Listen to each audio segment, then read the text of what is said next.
You want to support Roland Martin Unfiltered? Be sure to join our Bring the Funk fan club. Every dollar that you give to us supports our daily digital show. There's only one daily digital show out here that keeps it black and keep it real as Roland Martin Unfiltered. Support the Roland Martin Unfiltered daily digital show by going to RolandMartinUnfiltered.com. You can make this possible. Today in L.A., a public memorial service was held for Kobe Bryant and his 13-year-old daughter, Gianna, nearly 1 month after the helicopter crash that took their lives along with 7 others. A number of NBA stars, folks from Hollywood, also colleagues and loved ones paid tribute to Kobe Bryant in an amazing memorial service.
I don't think any of us could have imagined this. Everywhere you go, you see his face, his number. Gigi's face, Gigi's number. Everywhere, at every intersection. There are hundreds of murals painted by artists who were inspired, not because he's a basketball player, but because Kobe was an artist too. And not just in LA, across the country, in Kobe's hometown, Philadelphia, in Italy, in India, the Philippines, China, New York, Phoenix, Boston, for God's sake. In places where he would be booed on the court, Kobe is missed. She was thoughtful like him. They were so easy to love. Everyone naturally gravitated towards them. They were funny, happy, silly, and they loved life. They were so full of joy and adventure.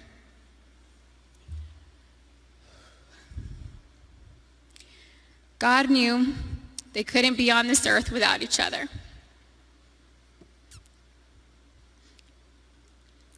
He had to bring them home to heaven together. Babe, you take care of our Gigi. And I got Nani, Bibi, and Coco. We're still the best team. We love and miss you, Boo Boo and Gigi. May you both rest in peace and have fun in heaven until we meet again one day. We love you both and miss you forever and always. Mommy. What Kobe Bryant was to me was the inspiration that someone truly cared about the way I played the game or the way that he wanted to play the game. He wanted to be the best basketball player that he could be. And as I got to know him, I wanted to be the best big brother that I could be.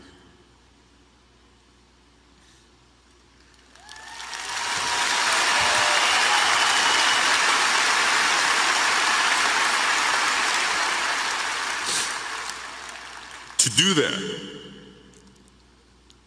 you had to put up with the aggravation, the late night calls, or the dumb questions. I took great pride as I got to know Kobe Bryant that he was just trying to be better person, a better basketball player. We talked about business. We talked about family. We talked about everything. And he was just trying to be a better person.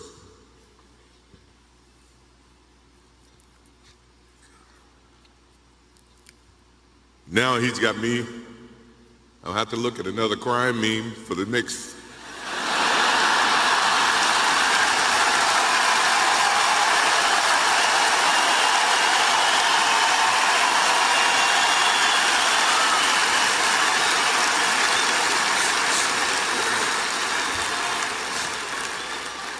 I told my wife I wasn't going to do this because I didn't want to see that for the next 3 or 4 years.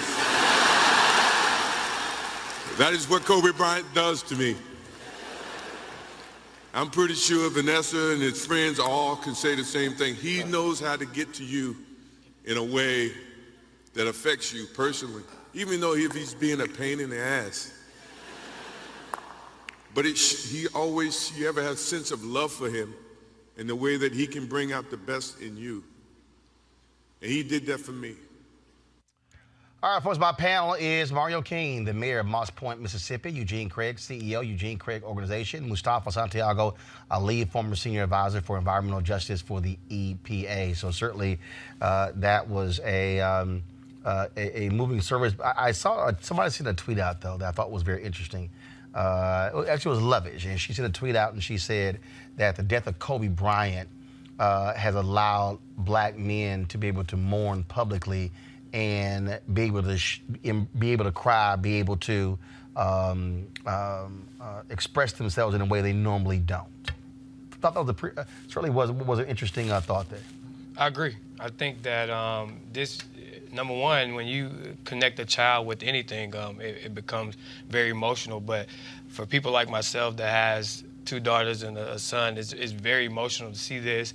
And I think it just shows the display of our love and our affection, and that black men aren't always this big bad wolf, and that we do have a soft side of us. And I think that what he's done for our country and what he's done for us all together, this is great.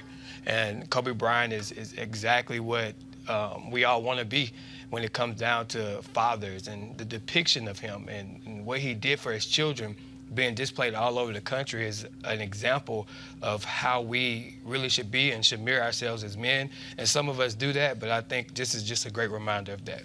It has been remarkable. I mean, look, it's been a month, and I mean, the tributes have continued in numerous venues. I was at the American Black Film Festival Honors last night, at the Image Awards on Saturday, and there were tributes in both of those shows to Kobe Bryant. Not only in the in memoriam section, but also Lou Gossett Jr. and others. Yeah, this interesting thing about it is this: when celebrities die, it impacts people differently. And the thing about Kobe is that, especially for a lot of folk in my generation, we watched him develop. You know, most of us were kids when he got drafted, and were adults when he ended his career. And throughout that 20 or so year time span, you know, there was a lot of moments that we got the experience to share with Kobe. And you know, I equate it to, you know, similar to when Nipsey died. You know, it's one of those things where you develop a special connection with somebody you may have never met, you know, a celebrity you may have never met. That you know, when they pass, you know, you feel like you lost a part of yourself because that celebrity was a part of who you are as a person. Also generational. I mean, the reality is, Right. I think if you look at a previous generation, whether it's Dr. J, whether it's Jordan, I think if you think about when you see the reaction when Aaliyah died, how a younger generation saw that compared to when Aretha Franklin dies again. And so it's because oftentimes we measure, or we place markers in our lives based upon sort of these pop culture moments, a movie or a song or an athlete, and that also plays a part of this. Kobe was an icon. He was an icon because he did the work, you know, Absolutely. not only on the court, but also off the court. And that's what separates, you know, someone can be just a great ball player, you know, basketball, football, baseball, whatever it might be, but they may not have the other components that make them truly a great person. And, you know, on the artistic side, the work that he did, you know, his philanthropy, all these various things, Kobe was a perfectionist. He was someone who was focused on perfection and always trying to do something better and to get better. But Greg Carr actually, and I put this out there because I just landed, folks, about hour and 30 minutes ago from Los Angeles, and he had posted that he found it interesting that not a single person, that there was no discussion about Kobe's life before he was a Laker. No folks who grew up with, classmates, and they also said that there wasn't a single acknowledgement to his parents by one person. Nobody said pray for Kobe's parents and siblings. I mean, Kobe Bryant, his parents are still living. Yeah. His siblings are still living. They panned him earlier during the memorial. I think this is right, and I actually kind of like how his wife Vanessa did it. Right, there were moments for the family, and then there was moments for Kobe Bryant, the public figure. Well, what we say the family really just her and the daughters. Well, no, they had a private ceremony for family and close friends. And so what we saw today was, hey, this is, the memorial service of Kobe Bryant, the public figure that we know. I mean, all the speakers were essentially structured around his life as a player, as a Laker. I mean, from his impact on the WNBA to having his agent and now manager of the Lakers speak, and to having the two probably most impactful people in his career, Michael Jordan and Shaq, speak, and they all spoke to him, his legacy. This was a moment for the public and the image of Kobe Bryant that the public had, and I think strategically, especially in light of some of the other angles some journalists may take on Kobe Bryant, right? I think strategically, this is something. It's another marker there for carrying on his legacy.